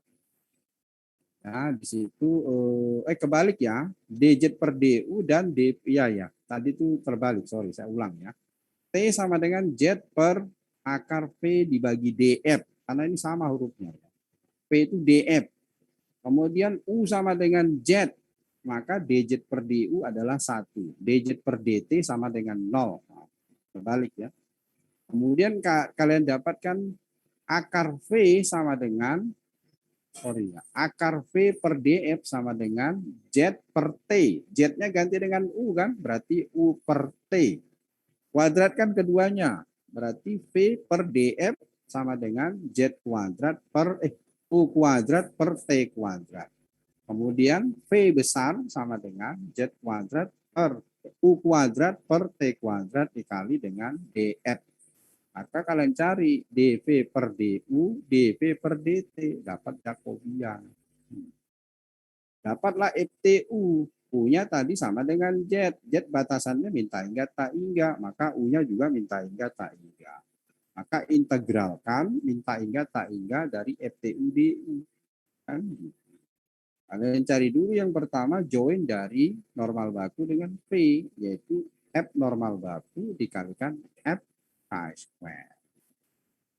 Oke ya, nanti kalian coba-coba di rumah, karena tidak bisa diberikan di sini, terlalu panjang. Ada yang mau ditanyakan? Khusus yang T? Ada? Gimana Dapa? Mulai agak-agak lagi? Harus banyak latihan matematik ini ya. Kalau kalkulusnya lemah, statementnya pasti lemah. Tapi kalau kalkulusnya kuat, statementnya ngikut. Gitu ya. Bisa kuat, bisa lemah, tapi dia ngikut. Bisa lebih cepat. Gitu. Bagaimana dengan yang lain? Misalkan Rofa, nanti kalian coba-coba. Ini di rumah tadi yang saya cerita-cerita ya. Rofa, bisa Rofa? Lumayan, Pak. Lumayan, nanti coba ya di rumah ya. Widelia, gimana Widelia? Lumayan, Pak. Ya, nanti dicoba ya. Kita kan udah belajar teknik transformasi ya. Nanti kalian ringkas ini supaya bisa kalian upload nanti. Kemudian di berikutnya, di sini juga udah dapatkan join udah ada ya. Tapi ini kan pendek ya. Dapat join dari Z dan V ini. Ini normal baku. Normal bakunya mana? 1/2 E min setengah Z kuadrat normal baku. K² dengan derajat bebas V. Maka ini adalah 1/θ pangkat ya 1/θ pangkat V/2. Karena tetanya adalah 2 berarti 1/2 pangkat V/2. Tau gamma atau gamma V/2 kan. Kemudian V ini adalah pembacanya. Berarti V dikalikan DF min 1. Ya. Di sini DF-nya adalah V/2. Karena saya nggak sebut ini V mirip gitu loh ya. Jadi DF/2 min 1 E pangkat min V/2. Nanti kalian dapat joinnya nih. Kemudian misalkan T-nya ini atau di sini pakai W. W-nya pakai V, boleh juga, silahkan. W-nya pakai Z, boleh? Boleh juga, silahkan. Kalian terserah mau pakai yang mana. Kemudian nanti di differentiate, kemudian dapat Jacobiannya, kemudian kalian dapat ini join daripada TW. Kalau tadi kan TU ya. Yang saya berikan tadi itu jauh lebih mudah. Nanti kalian coba ya. Ini dapat TW, kemudian setelah dapat TW kita integralkan terhadap W, maka bisa kita dapatkan PDF daripada si T yang sama dengan ini. Nah, kalau dia pakai yang V, maka nanti kalau V itu adalah W, maka batasan W-nya 0 tak hingga. Karena V itu K², K² itu 0 tak hingga. Kalau kalian pakai batasnya adalah yang U sama dengan Z, maka U-nya minta hingga tak hingga. Sama saja. Kemudian di sini ada untuk T yang lebih derajat bebasnya itu sangat kecil ya, distribusi T itu lebih datar atau ekornya itu semakin lebih tebal. Jadi misalkan ya, ini ada suatu sebaran simetrik yang ada puncaknya. Kemudian di sini ada ekornya. Kalau misalkan derajat bebasnya itu kecil, kalau ini ketekan ke bawah, pasti yang di kiri ini kan akan menebal gitu. Ya kan? Jadi kalau misalkan yang kurva, ibarat kalian menekan sesuatu, yang ini dibatasi di ujung-ujung, maka yang diselang di ujung itu dia pasti akan tertekan membengkak gitu. Yang dimaksud ngerti nggak? Misalkan ada selang berisi air, ya selang yang dibentuk normal berisi air. T itu kan apa? T itu kan apa? Kayak normal kan, simetrik. Ujung-ujungnya ditahan. Kemudian ini kalian turu tekan ke bawah, maka yang di sebelah kanan tuh airnya akan menekan, selangnya akan membengkak kalau selangnya itu elastis gitu. Ngerti nggak? Ngerti nggak isi cita-cita itu? Itu dasarnya konsepnya ya. Distribusi T coba kalian bayangkan distribusi T. Distribusi T itu kayak mana? Distribusi T itu kan distribusi yang simetrik. Ekor kiri ada, ekor kanan ada. Terus dia membentuk pelana kayak normal. Pelananya ini kalian tekan ke bawah gitu loh. Turun karena derajat bebas sedikit. Otomatis kan dia lebih flat toh. Ngerti maksudnya? Lebih flat itu karena apa? Variasinya kan besar. Kalau sampel itu sedikit, variannya besar enggak? Besar kan? Pembagi daripada varian sampel itu apa? N min 1. Kalau N-nya semakin kecil, dia lebih besar. Karena jumlah kuadrat yang di atasnya itu tidak banyak penghitungannya. Kalau dia besar, gitu kan, dia akan semakin kecil. Kalau 1/n min 1, N-nya 1.000.000. Dibagi 1.000.000 makin kecil enggak? Makin kecil. Ya kan? Kalau N-nya itu kecil, 1/5 dengan 1/100 mana lebih besar?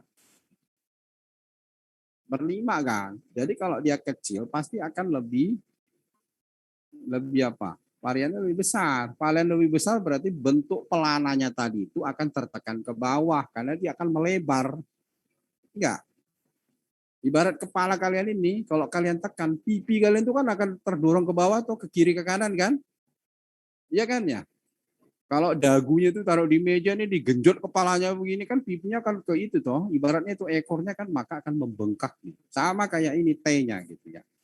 Jadi kalau ditekan dia, maka ekor-ekornya akan menebal. Dengan demikian dia akan lebih datar, flatter gitu ya. Jadi dia lebih datar. Bentuk kurvanya tidak ini lagi, tidak membentuk kayak pelana itu. Lantas distribusinya apa yang terjadi kalau dia N-nya sangat kecil? Distribusinya dikenal dengan Cauchy. Ya, kalau kita lihat dari perbandingan tadi di sini, P-nya ini kalau kecil, ya, kalau katakanlah P-nya derajat bebasnya 1, ya kan? Chi-square kalau diakarkan, Chi-square derajat bebas 1 kalau diakarkan jadi apa? Ayo, normal 1 tadi kalau dikuadratkan jadi apa? Ayo, Widelia. Normal baku kalau dikuadratkan tadi jadi apa? Chi-square, Pak. Chi-square-nya berapa? Chi-square itu nggak boleh, harus ada derajat bebasnya. Chi-square berapa? Tadi di atas kan sudah ya. Amam, coba Amam. Normal baku kalau dikuadratkan jadi apa? Amam, bisa? Okta, normal baku tadi kalau dikuadratkan jadi apa? Chi-square 1 ya, Pak? Chi-square 1, ya kan? Jadi kalau Chi-square 1 diakarkan jadi apa? Normal baku Normal 1-0, baku. Pak. Iya. Jadi kalau V-nya ini 1, maka yang di bawah ini menjadi apa? Normal baku. Iya kan? Kan akar dari Chi-square kan normal baku. Kalau derajat bebasnya 1. Kalau derajat bebasnya 2 ya tidak. Kalau dia 1. Normal baku kalau dikuadratkan Chi-square 1. Paham ya? Chi-square 1 kalau diakarkan normal baku gitu. Sehingga kalau V-nya ini adalah 1, berarti apa? Normal baku dibagi normal baku adalah Cauchy. Paham ya? Nah, saya tidak mau minta kalian Cauchy itu kayak mana, enggak. Nah, jadi di sini dia sebutkan ya, kalau misalkan T-nya itu kecil ya, atau V-nya lebih kecil, smaller lah dalam hal ini, distribusi T itu lebih flat ya, dan ekornya lebih tebal. Sehingga kita bisa dapatkan sebaran baru yang dengan Cauchy. Saat apa? V1. V1 itu apa di sini? V1 adalah Chi-square 1. Chi-square 1 kalau diakarkan berarti normal baku. Normal baku dibagi normal baku berarti apa? Berarti Cauchy ya. Gitu ya. Nah. Oke, kita lihat lagi di sini. Ini Cauchy ya. Oke, kita lihat di sini ada hubungannya. Ini adalah nilai harapan dari distribusi T. Distribusi T nilai harapannya adalah 0. Tadi kalau Chi-square nilai harapannya adalah derajat bebas. Variannya 2 kali derajat bebas. Sementara distribusi T minnya 0, variasinya derajat bebas dibagi derajat bebas min 2. Oleh karena itu saat kita menggunakan distribusi T, derajat bebas minimalnya adalah 3. Paham? Kalau derajat bebasnya 2, infinite. Variannya enggak ada. Iya kan? Kita buat derajat bebasnya itu yang minimal 3. Kalau kita buat derajat bebas 1, kita bisa mendapatkan sebaran yang lain yang dikenal dengan Cauchy. Ya kan? Oke ya. Ini. Kemudian bagaimana mendapatkan sebaran daripada ini? Sebaran T. Sama kayak tadi. Ya, yang saya ceritakan.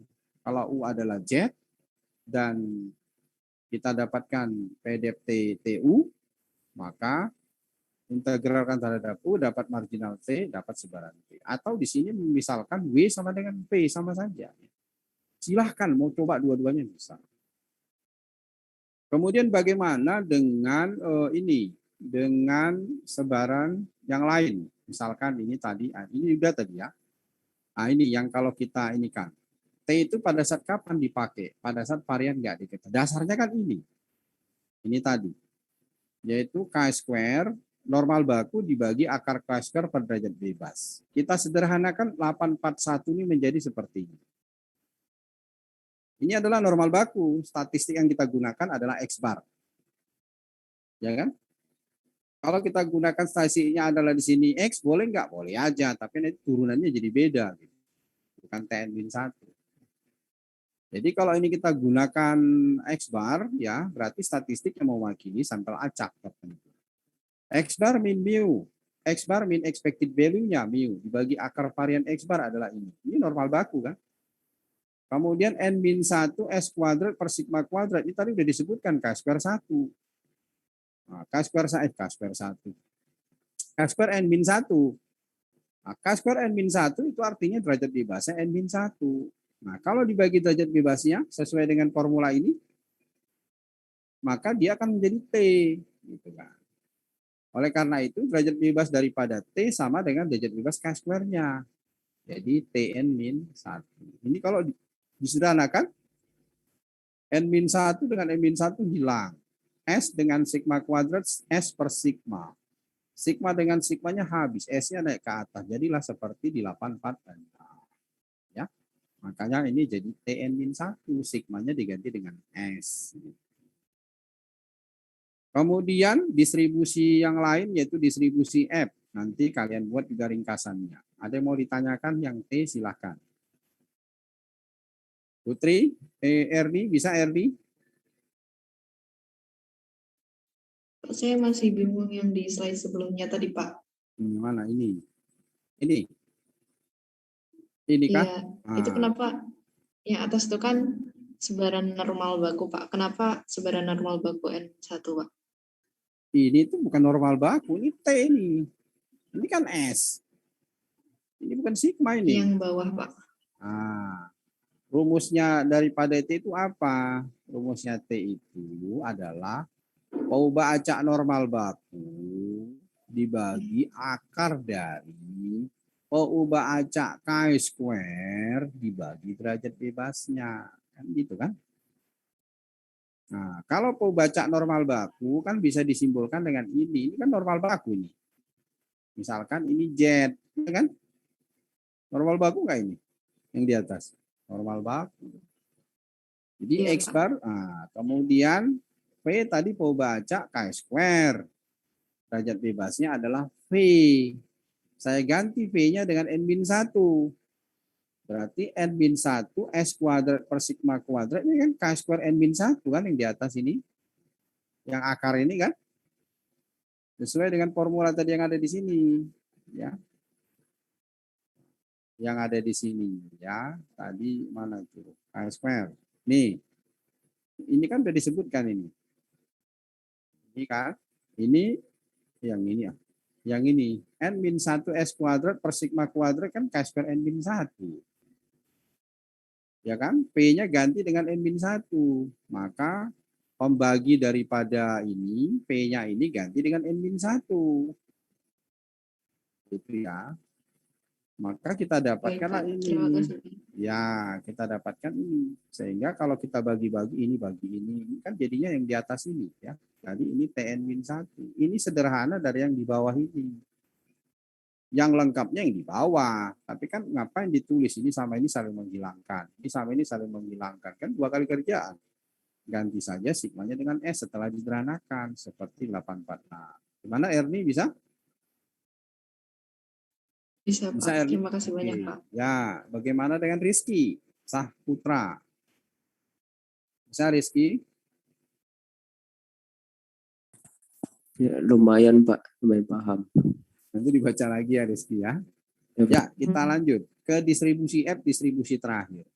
Kalau tadi yang pertama adalah K-square untuk mencari statistik uji di varians ya. Kemudian T tadi untuk yang rata-rata, sampel rata-rata. Kemudian yang ini rasio 2 varians. Ya.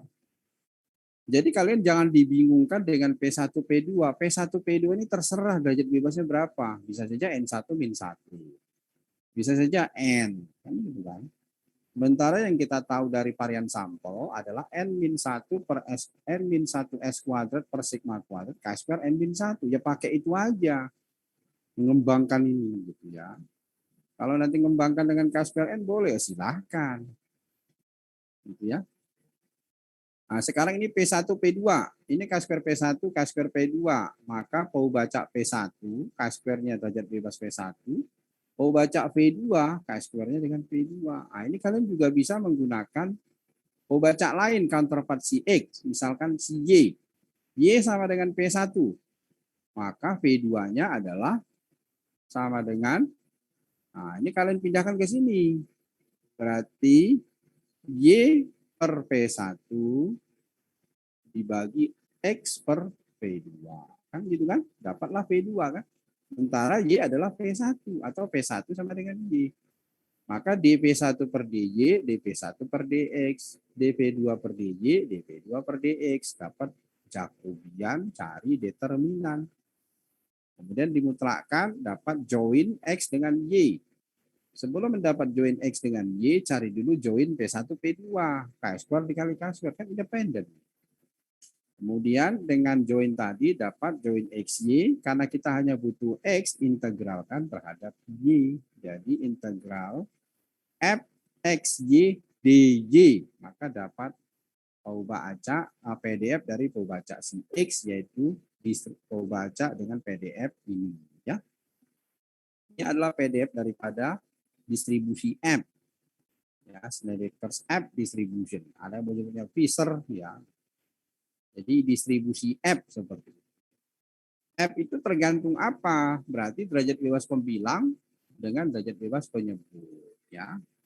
Pembilang siapa? Yang di atas, penyebut yang di bawah. Maka kita dapatkan ini adalah PDF daripada F distribution, ya, dari PDF daripada F itu dengan derajat bebas P1, P2. Kalau ini dibalik boleh enggak? Boleh aja P2, P1. Ya. Dampaknya apa kalau dalam suatu kurva dibalik? Berarti peluangnya tinggal di inverse. Ya.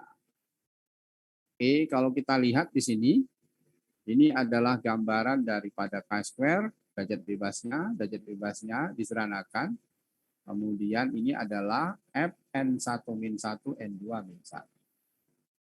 Kalau ini saya sederhanakan, N1 min 1 dengan N1 min 1 dihilangkan. N2 min 1 dengan N2 min 1 penyebutnya dihilangkan. Kan menjadi apa? S1 kuadrat per S2 kuadrat dikali sigma 2 kuadrat per sigma 1 kuadrat. Seperti yang kalian dapat di MedStat. Ya kan?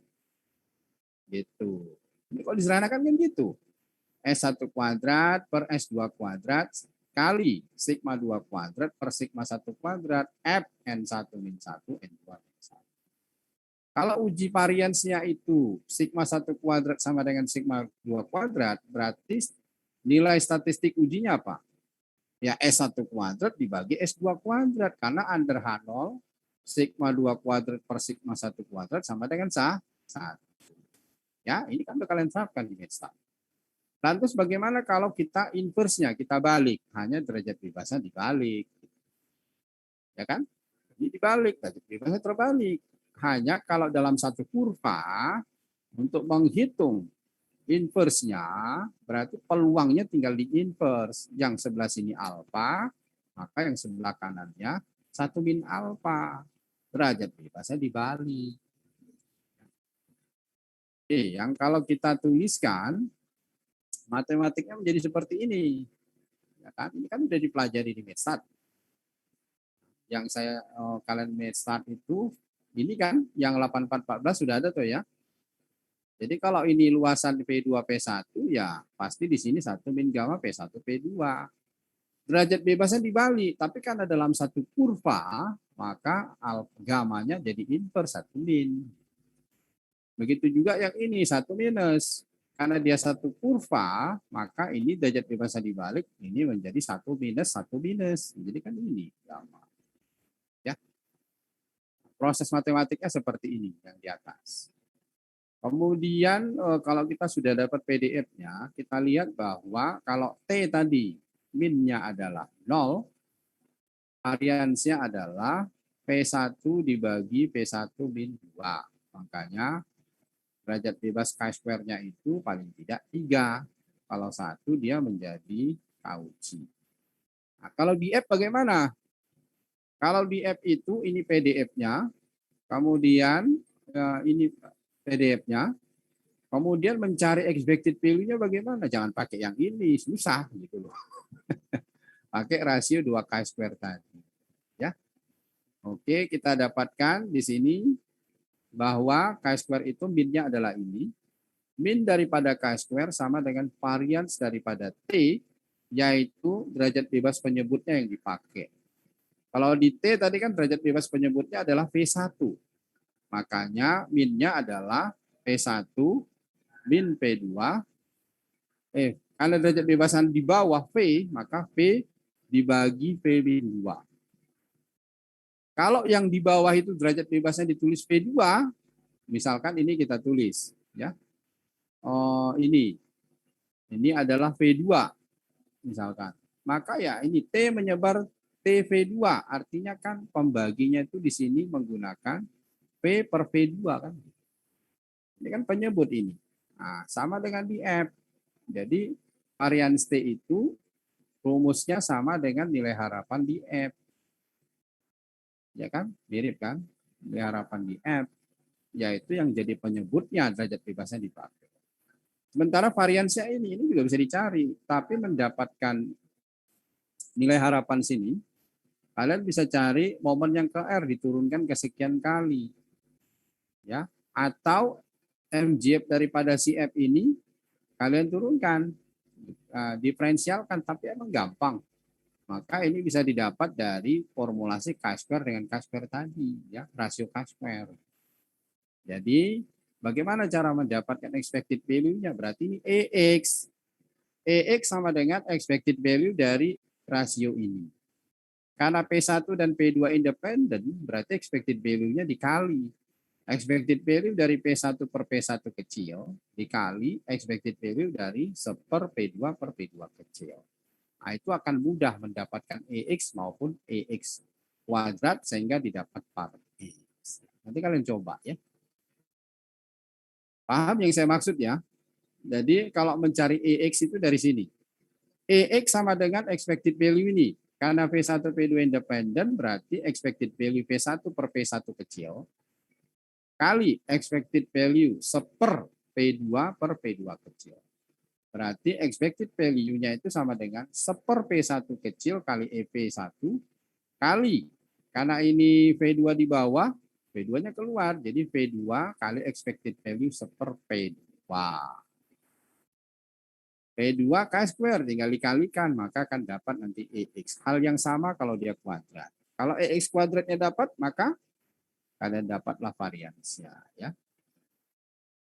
Oke, itu cara penurunannya. Kemudian bagaimana menggunakannya? Menggunakannya di sini kalian bisa buat, misalkan di sini ada 2 sampel acak yang mana X1XN sampel acak, Y1YN sampel acak, antar sampel acak independen. Maka di sini disebut independent random sample. Ya kan, independent random sample. Jadi dua-duanya dia independen. Sampel acaknya independen. Tapi setiap ini itu adalah sampel acak. Berarti X sampai XN juga independen, Y sampai YN juga independen, dan antar X dan Y juga independen. Bin-nya adalah ini, variansnya ini, kemudian Y-nya juga sama. Kemudian tadi kita lihat, ini yang kalian pakai di MathStat kan? S1 kuadrat plus S2 kuadrat, sigma 2 kuadrat per sigma 1 kuadrat. Kan gitu. Ini chi-square F V1 V2. Jadi kalau misalkan statistik uji ini bagaimana? Under H0 ini kan sama dengan 1. Kalau variasi sigma 1 kuadrat sama dengan sigma 2 kuadrat. Kalau dia 1, maka tinggal hitung varian sampel di rasio K. Itu statistik uji ya. Kemudian kalau di sini kita cara menghitung peluang. Nah, karena ini adalah FP1P2 dan ini kumulatif kiri, maka kalian tinggal menghitungnya menghitung kesesuaian daripada ini tadi, tinggal dibalik. Jadi peluang dari S1 kuadrat, titik kritisnya dimasukkan ke sini, ini rasionya berapa? Kalau rasionya adalah setengah, ya ini berarti setengah. Setengah kali ini nanti titik kritis ini dapat, kemudian disesuaikan bahwa ini adalah F, maka kita bisa dapat hitung peluang. Sama seperti di K-square tadi. Ya. K-square, karena kan S1 kuadrat per S2 kuadrat itu F. Gitu ya. Itu yang bisa diberikan. Ada yang mau ditanyakan di F? Supaya mudahnya saya masuk ke sini nanti. Ada yang mau ditanyakan dulu sebelum saya masuk ke exercise? Kalian buat rangkuman yang F, kemudian nanti langsung di-upload. Gimana? Bisa dipahami Hani, Nur, Rahma? Bisa, Pak. Oke, coba kita masuk ke exercise. Saya ingin tahu nih. Cerita-cerita tadi ya. XI anggap bahwa atau misalkan ya, suppose that misalkan X itu normal mu sigma kuadrat. I 1 sampai N. ZI normal baku. Jadi X-nya mu sigma kuadrat, X itu memiliki parameter yang identik. Sama ya, berarti X itu identik untuk setiap I. Kemudian Z normal baku. Ini juga sama untuk setiap Z, maka Z-nya juga identik. Kemudian dia sebut lagi di sini, semua variabel independen. Berarti XI, X1 sampai XN adalah sampel acak dan identik. Berarti identik sampel acak. Kemudian Z juga begitu. Di sini dia identik dan dia sampel acak, maka ini juga sampel acak yang identik. Kemudian antar sampel acak independen, berarti antara X dan Z juga independen. Nah, di sini state the distribution of each of the following variables. Jadi dia bilang, nyatakan sebaran dari setiap atau masing-masing variabel berikut. Nah, jika ada namanya ya sebutkan, jika tidak ya bilang aja nggak tahu. Ya. X1 min X2, saya kasih contoh, ini sebaran apa?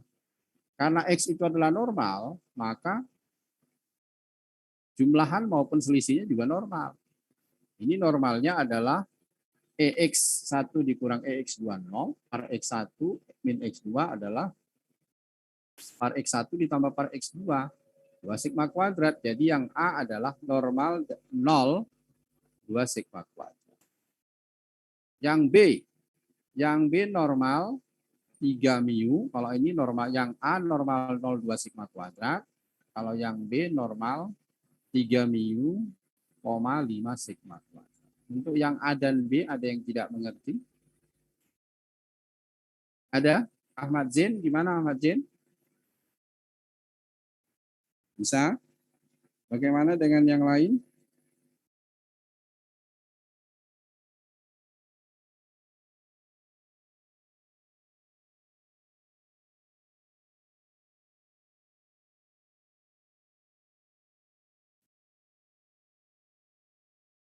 Bisa?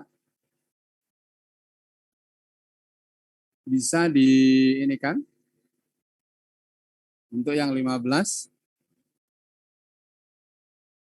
Yang A dan B dulu. Dianti, bisa Dianti. Ini kayaknya udah dibahas kan sebelumnya ya. Dianti bisa? Bisa, Dianti? Pak. Bisa. Bagaimana dengan Okta Gilang? Yang A dan B dulu sebelum yang lain. Ya, Okta? Pak. Bisa Iya, Pak. ya. Karena waktu itu saya sudah jelaskan yaitu mencari EX dan par X, ya kan? Kemudian yang sekalian diupload ya, kalian sambil jalan diupload supaya presensinya jalan. Untuk yang F tadi juga. Kemudian yang C sebaran apa itu? Siapa yang bisa? Yang C, Arpian, Kurniawan. Saya kasih clue. X1 min X2. Di situ adalah tadi menyebar A apa itu? Normal 0,2 sigma kuadrat. Benar ya? Arpian ya? Iya, Pak. Nah, berarti statistiknya adalah X1 min X2. Statistik dikurangi nilai harapan statistik dibagi akar varian statistik berarti normal baku. X1 min X2 dikurang expected value-nya berarti kan tadi 0. Berarti nggak ngaruh, selesai. Kemudian dibagi akar variansnya adalah di situ Kalau variansnya adalah 2 sigma kuadrat, berarti akarnya sigma akar 2. Jelas ya? Berarti X1 min X2 dibagi sigma akar 2 adalah normal baku. Kemudian di situ ada SZ. SZ. Z itu adalah normal baku. Iya kan ya? Z itu normal baku. Nah, kalau kita lihat di situ N-nya ada berapa itu Z-nya? Z itu N-nya adalah K. Ini banyaknya adalah K. Ya, kemudian di situ muncul SZ. Lantas C itu sebarannya apa? Di atasnya ada normal baku. Yo, jadi sebaran apa C? Katakan normal baku. Tadi K square itu N-1 S kuadrat per sigma kuadrat. Itu tadi apa? K square N-1. Betul ya? Arpian?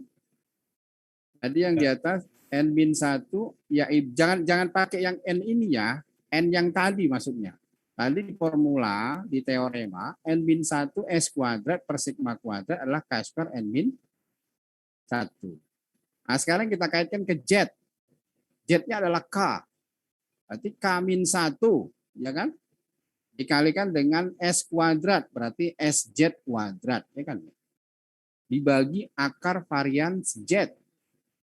Dibagi dengan varians Z. Jadi K-1 dikali SZ kuadrat dibagi varian Z itu adalah K square K-1. Betul ya? Analog yang tadi, betul Arpian? Ya, Pak. Lantas kita masukkan nilainya. K-1 dikali SZ kuadrat dibagi varians Z. Varian Z adalah 1. Maka sisanya adalah K-1 dikali SZ kuadrat. Ya kan? Kemudian dibagi dengan derajat bebasnya apa? K-1. Maka sisanya adalah SZ kuadrat. SZ kuadrat yang di bawah kalau diakarkan menjadi SZ. Maka yang C menjadi apa? Sebaran?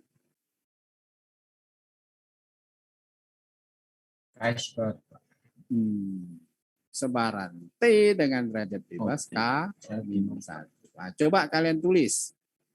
X1 min 1 itu adalah normal, menyebar normal 0,2 sigma kuadrat. Ya kan? Kemudian X1 min X2 dikurang 0 dibagi akar varians dari 2 sigma kuadrat. Jadi akar 2 sigma kuadrat dibagi lagi.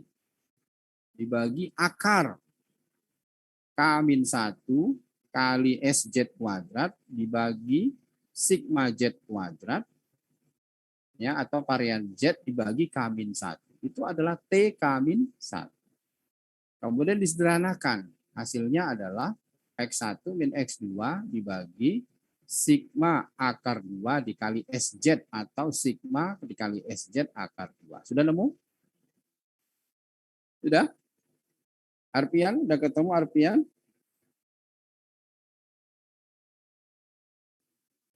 Belum Pak, masih bingung Pak. Nah, coba pensil tadi ya, yang udah siap. X1 dikurang X2, tadi yang A kamu sudah tahu. Normal apa tadi? Normal baku. Kok normal baku? Sigma. Bukan normal Kuadrat. baku, normal. Normal. Dan pengertian 0,2 sigma kuadrat. Oke. Kemudian di bawahnya tulis. Lagi ya, kemudian K-1 dikali SZ kuadrat dibagi 1. Normal itu berdistribusi apa? Varian Z kan 1 tuh. Distribusinya apa? K-1 dikali SZ kuadrat. S itu berarti variannya si Z ya, varian sampel. SZ kuadrat dibagi variansnya si Z apa? 1 kan? Tadi SZ itu kan varian sampel. Ya kan? K-1 kali SZ kuadrat dibagi sigma Z kuadrat. Varian Z kan 1. Nah, itu sebarannya apa? K square dengan derajat bebas K-1. Sehingga kalau kita rasiokan jadinya apa itu? Normal baku dibagi akar K² dibagi derajat bebas kan. Dapatlah X1 min X2 dikurang 0 dibagi akar 2 sigma kuadrat. Itu normal baku. Dibagi lagi. Akar K-1 kali SZ kuadrat dibagi varian Z kan 1. Dibagi 1 per derajat bebasnya. K-1. Disederhanakan jadinya apa itu? Sederhanakan jadi C kan. Sudah ketemu Arpian.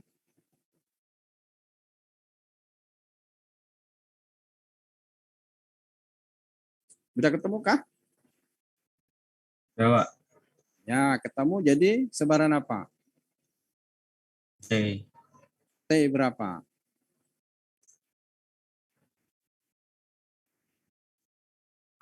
Bukan kami saja, Pak. T dengan derajat bebas K-1. Oke. Coba yang lain. Ramadan, Rifki, ketemu nggak?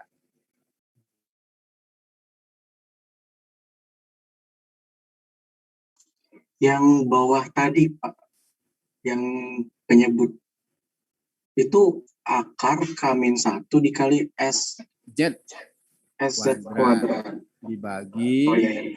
1 kan, karena varian Z kan 1 kan? Ya. Dibagi K-1. Ketemu nggak yang C?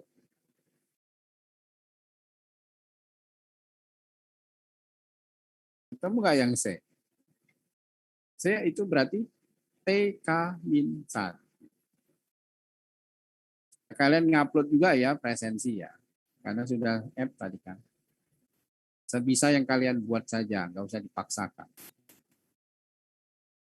Untuk yang C, udah ketemu Rifki, bahwa itu adalah TK-1.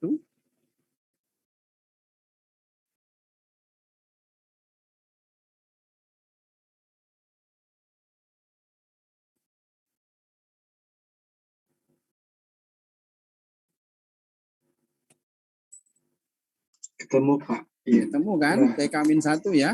Ya, student TK-1. Ya, distribusi TK-1. Yang lain bagaimana? Ketemu Arpian, penulisannya sudah?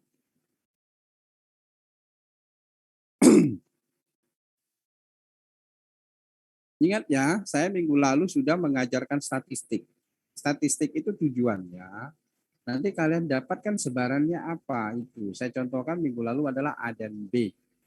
A itu adalah normal 0, 2 sigma kuadrat. Kemudian yang B normal 3 mu, 5 sigma kuadrat. Pakai yang itu. Berarti X1 min X2 ya satu pembaca baru, katakan Y gitu. X1 plus 2X3 adalah pembaca baru, katakan W. Itu. Jadi W dikurang EW. Dibagi akar par W. Kalau Y-nya adalah X1 min X2, berarti Y dikurang EY. EY-nya kan 0. Daripada menulis berulang-ulang, maka langsung gunakan X1 min X2. Nah, yang D, sebaran apa itu D? Siapa yang bisa jawab dengan cepat? Karena tadi udah berulang-ulang. Yang D. Apa sebaran yang D? K² 1. Iya, K² 1. Karena Z itu normal baku. Normal baku dikuadratkan K² 1. Oke, yang J. Yang J itu sebaran apa? Tadi juga udah berulang-ulang. Apa itu yang J? Ayo, tadi. Ketika kepala kalian ditumbuk, ditekan ke bawah, lebih flatter dia dan lebih thicker, dan dia flatter and thicker. Jadi lebih flat ya, lebih datar dan lebih tebal. Nah, jadinya apa tadi? Yang J. Kauci. Tadi kan kauci 1,0. Ah, kemudian yang I, sebaran apa itu yang I? Yang gampang tuh, yang I. Nah, yang D tadi udah disebutkan. D tadi sebaran K² 1. Terus yang I berarti apa itu? Pisar. Iya, pisar apa? F saja sebut. F berapa? Ingat loh. Sesuatu dibagi satu ya dirinya sendiri kan ya. Benar nggak? Rifki dibagi satu berapa? Oh, Rifki. Visar 1,1. Iya, F 1,1. Kenapa? Karena Z1 kuadrat K square 1. K square 1 dibagi 1 ya dirinya sendiri kan. Z2 kuadrat K square 1. Dibagi 1 ya dirinya sendiri. K square bagi K square jadi F 1,1. Jelas? Yang I? Jelas ya? Ada yang mau ditanyakan yang I? Nanti kalian latihan seperti tadi yang saya sebut-sebut di rumah menggunakan teknik transformasi. Ya. Cari PDF itu. Kalau kalian mengerti itu maka ini mudah. Nah kemudian yang ini, kemudian yang F itu apa sebarannya? Ayo. Yang F apa sebarannya? Yang F itu kan tadi yang D itu apa yang D? Yang D tadi apa sebarannya? Yang D. Tadi udah dijawab. K square berapa? 1. Nah, tadi saya sebut K square itu kalau dijumlah-jumlah ya K square juga. Jadi yang F itu K square berapa? K square 2. Iya, K square 2. Bisa ya. Yang G apa sebarannya? Ayo, K square itu minimal derajat bebasnya berapa? Berapa tadi derajat bebasnya? Minimal? K square itu derajat bebasnya minimal berapa itu? Ayo Rifki, berapa Rifki? 1. Satu. Ah, itu derajat bebasnya berapa itu? Itu 0, nggak ada. Berarti unknown kan gitu ya. Kita tidak tahu apa sebaran itu. Jadi nggak ada sebarannya. Ah, yang H, coba tuh H itu mudah itu. Yang H itu apa? Ayo.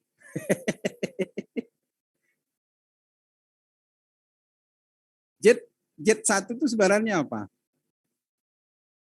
Oh, T dengan derajat bebas 1. Iya, T dengan derajat bebas 1. Karena Z itu normal baku. Z2 kuadrat K square 1. K square 1 dibagi 1 ya dirinya sendiri. Berarti karena T itu sama dengan derajat bebas K square, maka dia adalah T dengan derajat bebas 1. Ya. Terus yang ini, yang gampang lagi, yang O. Apa derajat bebasnya itu? Yang O.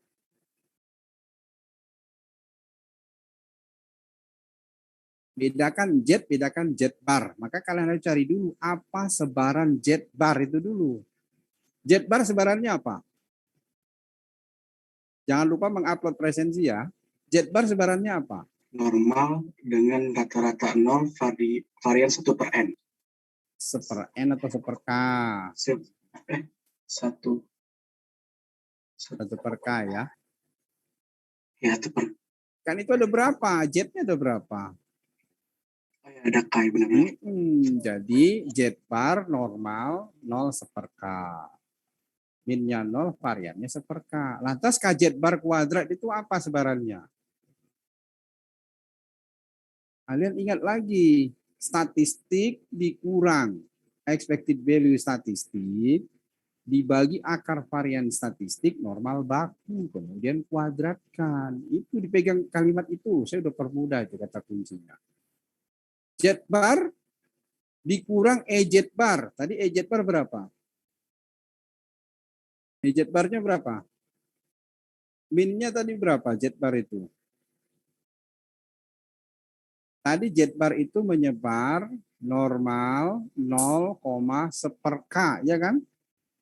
Berarti Z bar dikurang EZ bar. EZ bar berapa?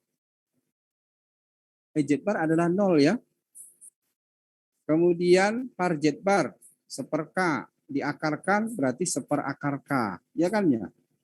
Baik, berarti Z bar dikurang 0 dibagi 1/akar K atau akar K Z bar berarti apa itu? Normal 0,1 kan? Akar K dikali Z bar normal 0,1. Kalau dikuadratkan, K Z bar kuadrat normal 0,1 dikuadratkan, jadinya O itu apa? Coba Widelia, apa Widelia? Yang O. Atau Hendra Kusuma, yang O apa? Hendra Kusuma, yang O. Masih bingung, Pak. Coba kau pegang pulpen atau pensilnya ya. Jet tadi itu apa? Jet 1, jet 2 sampai jet K itu menyebar normal 0,1. Selesai kan? Nah, jet bar berarti menyebar apa? E jet bar, par jet bar. E jet bar kan sama dengan 0. Par jet bar itu apa? Varians jet dibagi K. Gitu kan. Jadi jet bar itu menyebar normal 0/K. Kemudian saya berulang-ulang sebut statistik dikurang expected value statistik dibagi akar varian statistik normal 0,1. Kan saya berulang-ulang bilang gitu kan. Terus jet bar dikurang expected value-nya adalah 0. Dibagi akar variannya berarti akar 1/K. Ya kan? Sehingga kalau kita sederhanakan jadi apa? Akar K jet bar sama dengan akar K jet bar menyebar normal 0,1. Akar K jet bar dikuadratkan menjadi apa? K jet bar kuadrat. Kemudian normal 0,1 dikuadratkan menjadi K square 1. Jadi yang kita peroleh apa jadinya? K jet bar kuadrat normal 0, K jet bar kuadrat K square 1. Gimana Hendra? Bisa? Iya, Pak, yang K square 1 itu. Iya, betul kan? Nah, jadi caranya begitu. Yang lain juga sama. Coba yang E. Yang E ada yang bisa nggak yang E nih? Yang E. Tadi SZ udah ada di C. Maka yang E, kalian perhatikan pembilangnya. X bar itu statistiknya sebarannya apa X bar? X bar sebarannya normal mu sigma kuadrat per N, ya kan? Jadi statistik dikurang expected value dibagi akar varian normal 0,1. Jadi X bar min mu dibagi sigma per akar N, normal 0,1. SZ tadi udah ada K square kan? Jadi yang E itu sama dengan yang C. Berarti yang E juga adalah K square K min yang E adalah T K min 1. Karena kan sama-sama dengan yang C sama E itu sama, sebaran T K min 1. Oke, nanti kalian lanjutkan. Sementara untuk yang peluang-peluang ini juga sama ya. Ini nanti di lain waktu, kalau ada waktu yang akan saya ulang lagi. Tapi coba yang nomor 14 ini sebaran apa ini? T itu derajat bebas TV. Kok dikuadratkan apa ini? Ada yang bisa? Ini aja nih. T tadi sebarannya apa T? Jangan lupa ngupload ya. T tadi adalah normal baku dibagi akar K square per derajat bebas. Kalau dikuadratkan jadi apa? Normal baku kuadrat per K square per derajat bebas. Normal baku dikuadratkan K square 1. Dibagi 1 ya 1. Jadi T kuadrat F1, P 1, P. Ya. Jadi ini adalah F1, P. Nanti di rumah dipelajari lagi. Mungkin masih pemula-mula ya.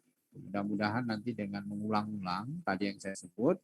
Kata kuncinya itu tadi, statistik dikurang expected value statistik dibagi akar varian statistik normal 0,1. Pakai yang itu.